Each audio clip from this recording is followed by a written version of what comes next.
A acumulação de cargo público é permitida pela Constituição Federal, mas os servidores precisam ter muito cuidado para não serem surpreendidos com um processo administrativo disciplinar por alguma irregularidade na hora de acumular o cargo público. Principalmente servidores da saúde e da educação, que normalmente acumulam 2 cargos, precisam ter cuidado para não serem punidos por questões burocráticas ou mesmo por falta de informação. Neste vídeo eu vou te dar dicas valiosas para você não ter problemas para acumular o cargo público. A primeira coisa que você precisa saber é quais são os cargos passíveis de acumulação. E aqui já vai a resposta. 2 cargos de professor, 1 cargo de professor com outro cargo técnico ou científico, 2 cargos privativos de profissionais da saúde com profissão regulamentada, atenção a isso. Juízes e promotores podem acumular 1 cargo de magistério e os militares podem acumular cargo de qualquer forma prevista no artigo 37, ou seja, professor, saúde ou técnico científico. Então vamos aos detalhes importantes que você precisa ter atenção na hora de acumular um cargo público. 2 cargos de professor. Primeira coisa, precisa ter compatibilidade de horários. E essa compatibilidade não é um dever do Estado. Vou te explicar melhor. Tem alguns casos em que o professor presta um novo concurso e na hora de assumir a vaga só tem horário que coincide com o período que ele já dá aulas. Nesses casos, a administração pública não tem a obrigação de adequar a carga horária ou mudar o período de trabalho do professor para que ele assuma o novo cargo. Da mesma forma, a gestão do novo cargo, a direção que o servidor vai assumir, não é obrigada a conseguir um período livre ou ajustar a carga horária para que possibilite acumular os 2 cargos. Isso porque um dos requisitos para a acumulação de cargo é justamente a compatibilidade desses horários. Agora, é claro que vale a pena uma boa conversa com a sua chefia do cargo atual e até mesmo com a gestão do futuro vínculo na tentativa de ajustar isso de uma forma amigável. Afinal de contas, a maioria dos servidores precisam desse favorzinho para conseguir ter mais de um cargo público. Segundo ponto importante, professores com regime de DE, dedicação exclusiva, não podem acumular cargo público, nem mesmo ter uma sociedade empresarial como cotista. Esse regime de dedicação exclusiva permite pouquíssimas atividades fora da jornada oficial de trabalho.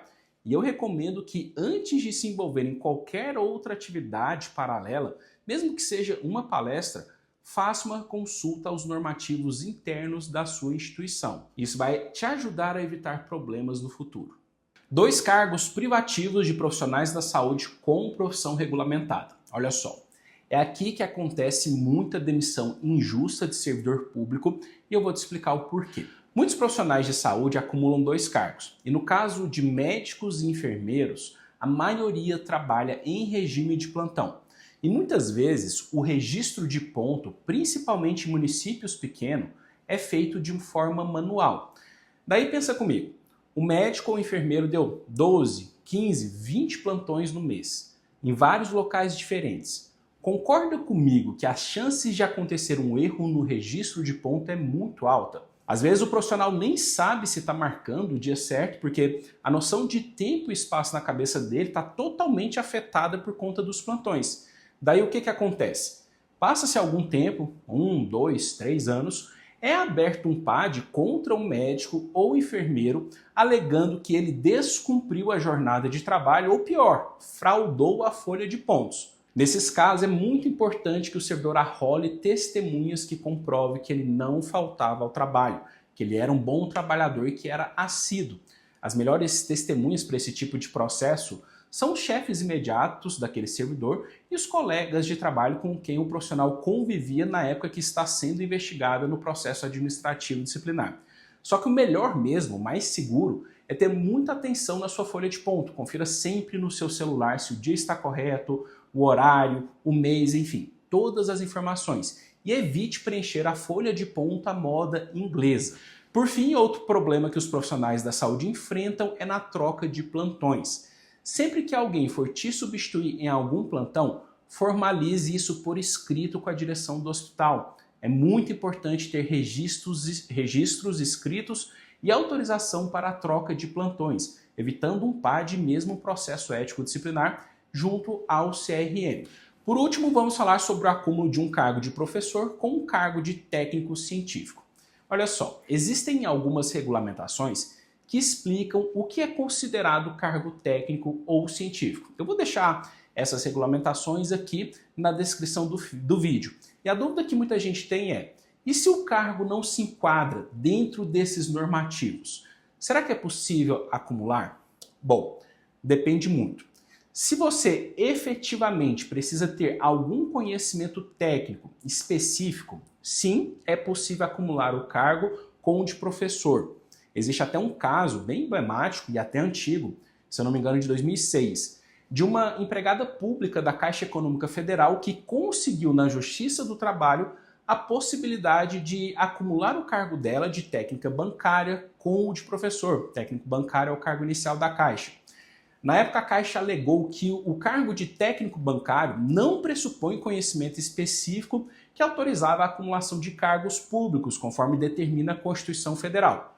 Contudo, o tribunal reformou a sentença e entendeu que o exercício daquela função exige sim conhecimentos específicos e não poderia ser executada desprevenidamente por qualquer pessoa leiga. Tanto é assim que o concurso público da Caixa para o cargo de técnico bancário ele exige conhecimento sobre abertura e movimentação de contas, documentos comerciais, títulos de crédito, cheque, ordem de pagamento, direitos de garantia, entre outros. Ou seja, se o exercício do seu cargo não pode ser exercido por qualquer pessoa leiga, ele é sim considerado um cargo técnico passível de acumulação. Bom, existem outras tantas informações a respeito da acumulação dos cargos públicos, eu vou tratar disso em um outro vídeo, mas aqui eu só queria trazer os casos que trazem mais problemas para os servidores públicos. A gente vê aqui no escritório muitas demissões injustas e de difícil reversão na justiça porque o servidor não teve atenção ao que ele deveria fazer durante um processo de investigação sobre a acumulação de cargos públicos.